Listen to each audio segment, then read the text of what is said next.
Upande wa Jamhuri unatarajia kuwa na zaidi ya mashahidi 117, vielelezo 100 katika kesi na mkabili mkurugenzi mwanzilishi wa kampuni ya Vanilla International Limited, Simon Mkondia maarufu kama Dr. Manguruwe na mwenzake itakapoanza kusikilizwa.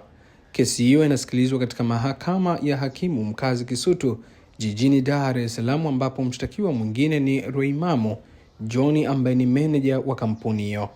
Mkondia na mwenzake wanakabiliwa na kesi ya hujumu uchumi mahakamani hapo mbele ya hakimu mkazi mkuu Beda Nyaki. Katika kesi hiyo iliyoletwa kwa ajili ya kuwasomea washtakiwa hao hoja za awali, ambapo upande wa Jamhuri uliwakilishwa na wakili Titus Aaron, ulitaja idadi hiyo ya mashahidi na vielelezo.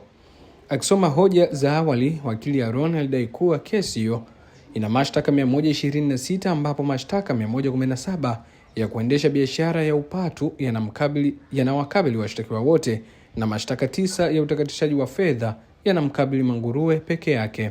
Wakili huyo alidai kuwa Manguruwe ni mkurugenzi wa kampuni, John alikuwa meneja wake akifanya kazi chini ya maelekezo ya Manguruwe.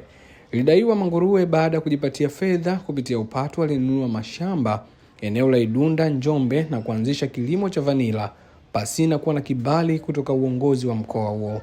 Ilidaiwa kuwa baada ya kushindwa kuendesha mashamba hayo Njombe, alihamishia kilimo hicho Zanzibar, ambapo pia alishindwa kufanikisha kilimo hicho. Ilidaiwa kwamba fedha alizotumia kuendesha mashamba hayo zilitoka kwa watu mbalimbali ambazo aliingiza katika akaunti ya kampuni na nyingine akaunti yake binafsi.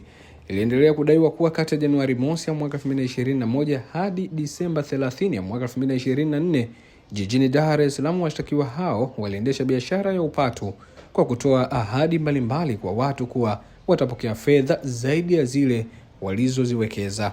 Baada ya kusomewa hoja hizo, washtakiwa hao walizikana isipokuwa majina, anwani zao na kufikishwa mahakamani hapo. Kesi hiyo imeahirishwa hadi hapo Januari 20, 22 na 23 ya mwaka 2026, ambapo mashahidi wa Jamhuri wataanza kutoa ushahidi wao. Mimi naitwa Mikandaba na hizi ni ripoti zaidi.